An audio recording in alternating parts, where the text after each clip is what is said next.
Hello everyone, welcome back to the biology knowledge point YouTube channel. मैं Akshay Chopra, lecturer of biology, आपका channel पर स्वागत करता हूं। स्टूडेंट्स, आज के इस लेक्चर में हम पढ़ेंगे मियोसिस के बारे में। इससे पहले माइटोसिस हम पढ़ चुके हैं, उसको हमने इक्वेशनल डिवीज़न बोला था। यहाँ पर हम इसको पूरा अच्छे तरीके से समझेंगे कि इसमें करना क्या है, माइटोसिस में मियोसिस में फ़र्क क्या है, डिफरेंस पढ़ेंगे, पूरी प्रोसेस समझेंगे कैसे कैसे माइटोसिस और मियोसिस एक दूसरे से अलग हैं। तो आज के लेक्चर में हम कवर करेंगे मियोसिस। तो मियोसिस की सबसे पहली इन्फॉर्मेशन आपको ये होनी चाहिए कि मियोसिस को हम रिडक्शनल डिवीज़न बोलते हैं। रिडक्शनल डिवीज़न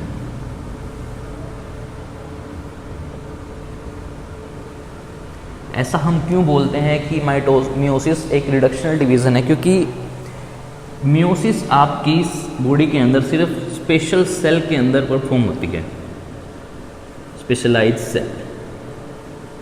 अब वो स्पेशल जो सेल है आपकी बॉडी में वो कौन कौन सी हैं? वो हैं आपकी स्पर्म सेल और एग सेल।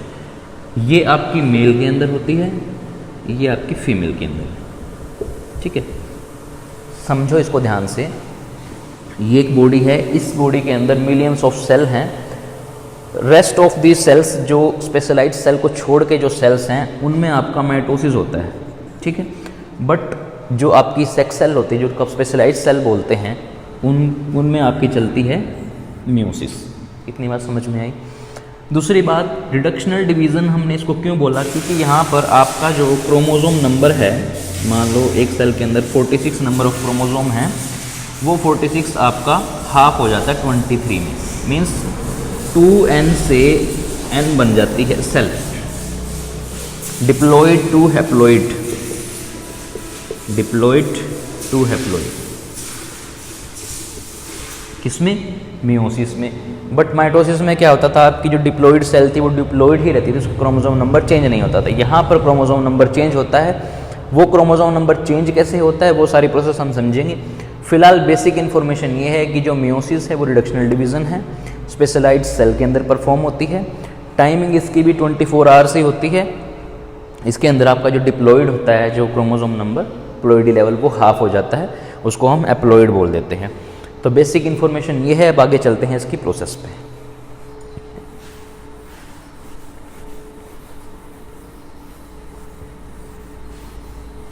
जैसे आपने माइटोसिस में पढ़ा कि माइटोसिस में फेज होते हैं, प्रोफेज, मेटाफेज, एनाफेज, टेलोफेज। ठीक है, बट मियोसिस के अंदर दो इसके सब पार्ट होते हैं, मियोसिस फर्स्ट और मियोसिस सेकंड। ठीक है, दो फेज में ये कवर करती है process, meiosis first, meiosis second. जैसे मियोसिस फर्स्ट है, इसके अंदर ऐसे ही 4 फेज होते हैं, प्रोफेज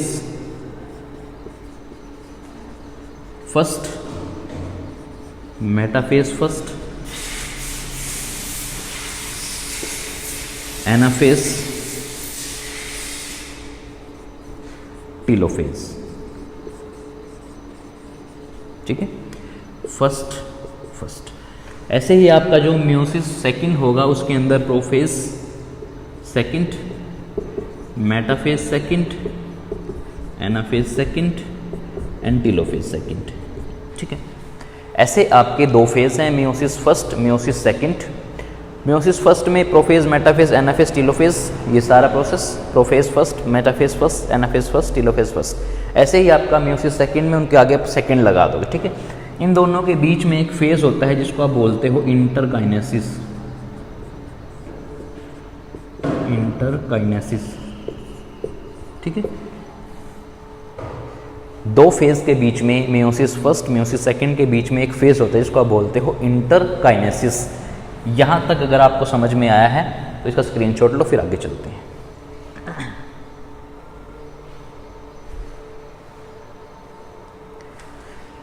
हो गया बच्चे? चलो अब आगे समझते हैं। हम स्टार्ट करेंगे हम यहाँ से मियोसिस फर्स्ट।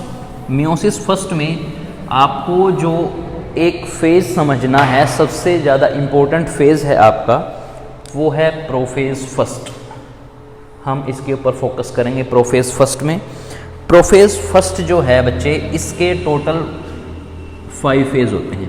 प्रोफेज फर्स्ट में 5 फेज होते हैं। उन 5 फेजेस में आपकी जो सेल है उसके अंदर चेंजेस होते हैं, वो हमें डिटेल में पढ़ने हैं, बाकी सारा तो इजी है। ठीक है, प्रोफेज फर्स्ट को बट थोड़ा ध्यान से समझना, कंसंट्रेट करके। प्रोफेज फर्स्ट में आपके 5 फेज हैं। लिप्टोटीन सबसे फर्स्ट फेज है ये, लिप्टोटीन। जाइगोटीन, पैकिटीन, डिप्लोटीन और लास्ट वन डायाकाइनेसिस। ये आपके 5 फेज होते हैं प्रोफेज फर्स्ट के, लिप्टोटीन, जाइगोटीन, पैकिटीन, डिप्लोटीन और डायाकाइनेसिस। ये 5 फेज है, जल्दी से इसको लिखो। चलो आगे चलते हैं। अब हम सबसे पहले प्रोफेज फर्स्ट को ही अच्छे से पढ़ेंगे, और प्रोफेज फर्स्ट में आपका लिप्टोटीन। ठीक है, लिप्टोटीन में क्या होता है देखो, ये सेल थी, इसकी इस सेल के अंदर जो न्यूक्लियस है आपका, आपके इंटरफेस के अंदर, वो क्रोमेटिन की फॉर्म में है। ठीक है, ध्यान से सुनो, इंटरफेज में आपका क्या होता है, क्रोमेटिन जो है डीएनए कंटेंट डबल हो जाता है और वो क्रोमेटिन की फॉर्म में होता है। प्रोफेज फर्स्ट में आके वो क्या होता है, कंडेंस होना शुरू होता है। तो लिप्टोटीन में आपका जो क्रोमेटिन मटेरियल है वो कंडेंस होना शुरू होगा, मींस वो आपका थोड़ा थोड़ा कंडेंस होना शुरू होगा। और लिप्टोटीन के अंदर सबसे अच्छी बात यह है कि यहाँ पर आपको जो क्रोमोसोम है वो थोड़ा थोड़ा विजिबल होना शुरू हो जाता है, मींस कंडेंसेशन स्टार्ट हो गई है। इसका मतलब क्या है कि जो आपका क्रोमेटिन मटेरियल है वो कंडेंस होना शुरू हो गया है। अब आप आपके क्रोमोसोम को थोड़ा थोड़ा देख सकते हैं। ठीक है, और इस फेज के अंदर आपका एक मोस्ट इंपॉर्टेंट पार्ट बनता है जिसको आप बोलते हैं बुकेट स्टेज। आपका ऐसे एक बुके टाइप कंडेंस होने के बाद एक स्ट्रक्चर जिसका बोलते हैं बुकेट स्टेज। बुकेट स्टेज ये क्वेश्चन है आपका, एग्जाम में आया हुआ क्वेश्चन है कि बुके स्टेज आपका कौन से फेज में सीन होता है। आपका लिप्टोटीन के अंदर आपका बुके फेज दिखता है। ठीक है, बुके स्टेज। इतनी बात समझ में आई। अब यहाँ पर जो कंडेंसेशन हुई है, आपके जो क्रोमेटिन मटेरियल की कंडेंसेशन शुरू हो गई है, उसके बाद क्या होगा, जो आपके क्रोमोसोम हैं, जो भी आपके 46 नंबर ऑफ क्रोमोसोम थे, वो पास पास आएंगे। ठीक है, ऐसे वो पास पास आएंगे, क्रोमोसोम पास पास आएंगे। क्रोमोसोम जब पास पास आएंगे तो उनके बीच में एक कॉम्प्लेक्स बनता है। जैसे ये दोनों क्रोमोसोम पास आए हैं, इनके बीच में एक कॉम्प्लेक्स बना है जिसको बोलते हो सिनेप्टोनीमल कॉम्प्लेक्स। सिनेप्टोनीमल कॉम्प्लेक्स।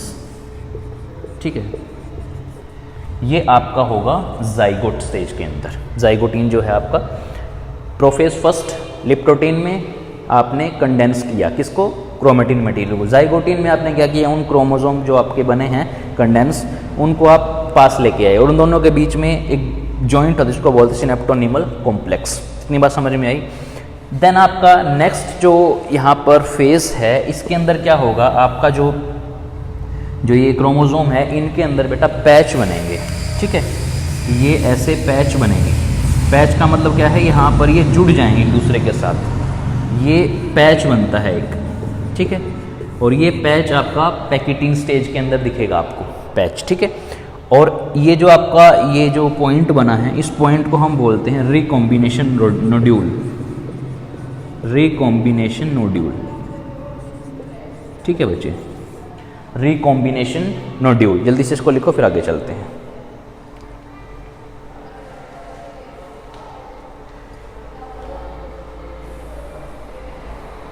हो गया बच्चे। और आपका इसके बाद नेक्स्ट स्टेज आती है diplotene. Diplotene most important stage है आपकी। इसके अंदर आपका क्या होता है, डिप्लोटीन स्टेज के अंदर ध्यान से सुनो, आपने जो पैच बनाए हैं उसके अंदर एक तो क्रॉसिंग ओवर होगी। ठीक है, इसके अंदर एक तो क्रॉसिंग ओवर होगी और इसमें आपका चेज़मेटा फॉर्मेशन हो जाती है। चेज़मेटा, चेज़मेटा 4। चेज़मेटा क्या है, मान लो ये दो क्रोमोसोम थे, ये दोनों पास में आए हैं, तो जहाँ पर ये अटैच हैं, ये इसको आप चेज़मेटा बोलते हैं, इस पॉइंट को, जहाँ पर ये चेज़मेटा फॉर्मेशन आपके डिप्लोटीन स्टेज के अंदर होगी। और फिर आपका क्या होगा, इस डिप्लोटीन स्टेज के अंदर आपका जो सिनेप्टोनीमल कॉम्प्लेक्स है वो यहाँ से डिसोसिएशन हो जाएगी उसकी, डिसॉल्व हो जाएगा वो यहाँ से, अब दिखेगा नहीं। और फाइनली डायकाइनेसिस में क्या होगा, आपके ये दोनों क्रोमोसोम अलग अलग हो जाएंगे, ठीक है। फाइनली डायकाइनेसिस के अंदर क्या होगा, आपके जो क्रोमोसोम हैं वो अलग अलग हो जाएंगे, ऐसे ऐसे, ठीक है। ये सारी कहानी होती है आपकी प्रोफेज फर्स्ट में। दोबारा से सुनो क्या किया है हमने प्रोफेज फर्स्ट में। सबसे पहले आपने लिप्टोटीन में लपेट दिया है क्रोमेटिन मटेरियल को, कंडेंस करना शुरू किया। जाइगोटीन में उन दोनों को आप पास लेके आए हैं। पैकेटीन में आपने क्या किया, पैच बना दिया, उनकी क्रॉसिंग ओवर कराई। डिप्लोटीन में क्या हुआ, चेजमेटा फॉर्मेशन हुई और आपका बीच में सिनेप्टोनिमल कॉम्प्लेक्स डिसॉल्व कर दिया। डायकाइनेसिस में आपने इन दोनों को अलग अलग कर दिया, ठीक है। ये कहानी होती है आपकी प्रोफेज फर्स्ट की। कोई दिक्कत है तो बोलना, अदरवाइज बहुत इजी तरीके से हमने समझा है प्रोफेज फर्स्ट। इसके बाद चलते हैं मेटाफेज फर्स्ट। जल्दी से इसको लिख लो फिर आगे चलते हैं।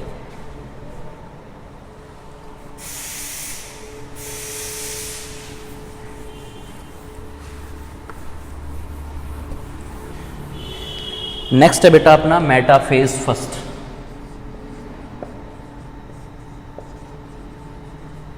मेटाफेज में क्या होगा, ये आपकी सेल थी जो इसके अंदर आपने क्रोमोसोम बनाए थे, ठीक है। ऐसे 2 क्रोमोसोम बनाए थे आपने, ठीक है। अब यहाँ पर आपका स्पिंडल फाइबर इनके साथ जुड़ जाता है, मेटाफेजिक प्लेट बनती है आपकी ऐसे, ठीक है। ये है आपकी कहानी मेटाफेज फर्स्ट में, ठीक है। मेटाफेज फर्स्ट में क्या होगा, आपके जो क्रोमोसोम है वो इक्वेटर प्लेट पे आ जाएंगे दोनों बीच में, और ऊपर आपके जो आपके सेंट्रियोल हैं वो जुड़ जाएंगे विद स्पिंडल फाइबर। देन आपका मेटाफेज के बाद anaphase first. Anaphase first, anaphase first में क्या होगा, ये दोनों क्रोमोसोम अलग अलग हो जाएंगे, सिग्रीगेट हो जाएंगे। इसमें सिग्रीगेशन होती है आपकी, सिग्रीगेशन ऑफ क्रोमोसोम। ये ऊपर चले जाएंगे आपके, ये क्रोमोसोम ऊपर चले गए हैं यहाँ पर ऐसे, ठीक है, और ये नीचे आ गए हैं। ऐसे सिग्रीगेशन होगा आपका क्रोमोसोम के अंदर, ठीक है। किसमें, एनाफेज में।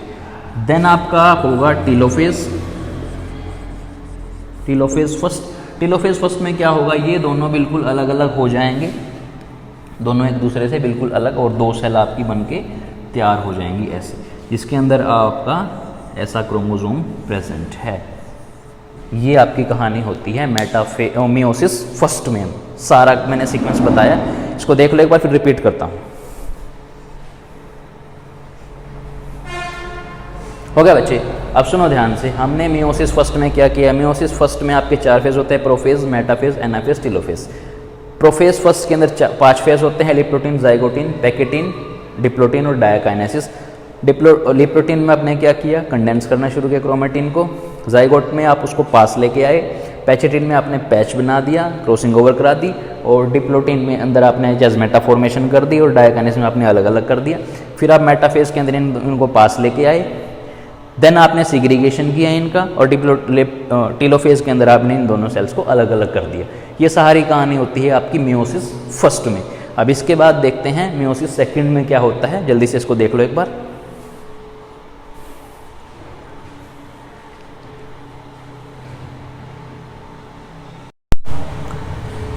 हाँ जी, हो गया बच्चे।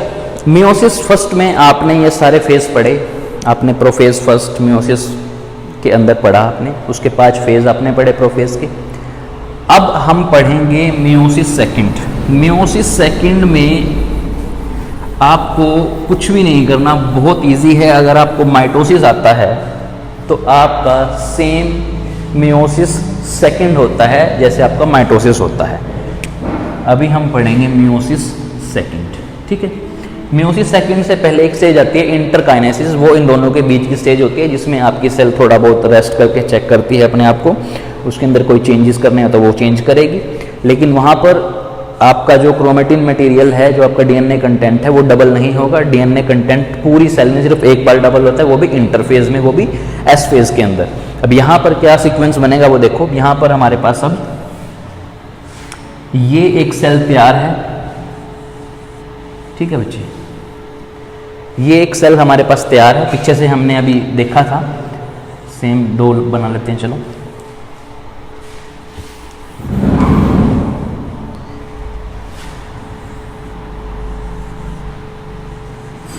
ये हमारे पास 2 सेल आई थी मियोसिस फर्स्ट से, अब इनसे 4 सेल बनेगी, वो भी हैप्लोइड। तो क्या होगा, सबसे पहले आपका यहाँ पर प्रोफेज सेकंड, ठीक है, कंडेंसेशन हो जाएगी, दोनों एक दूसरे के साथ कंडेंस करेंगे बहुत ज़्यादा।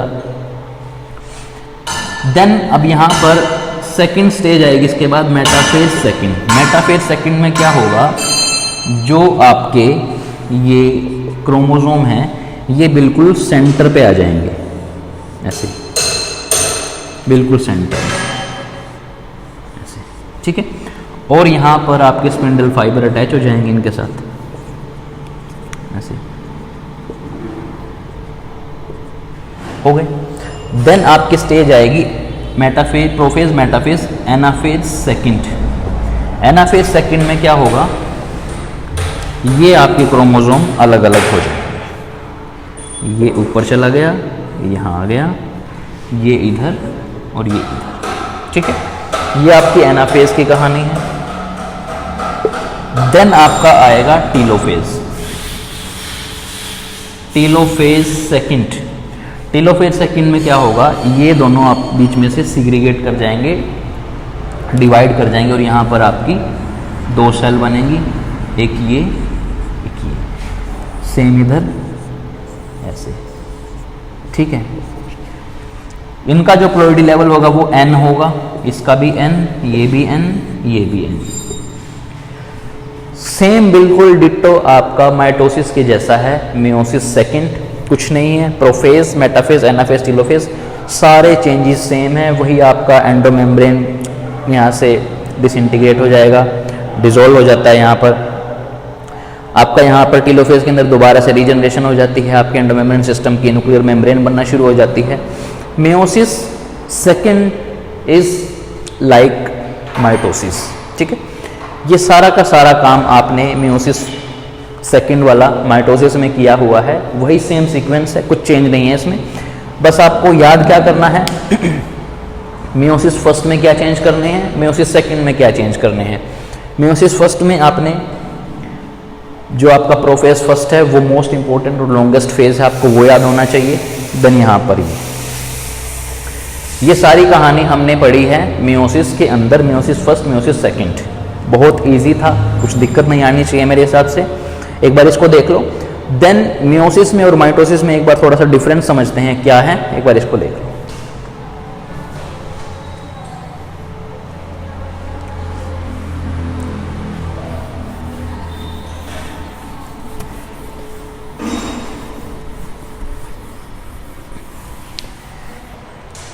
देखो बेटा, अब हम मियोसिस और माइटोसिस के बीच में एक बार डिफरेंस समझते हैं। यहाँ पर है माइटोसिस,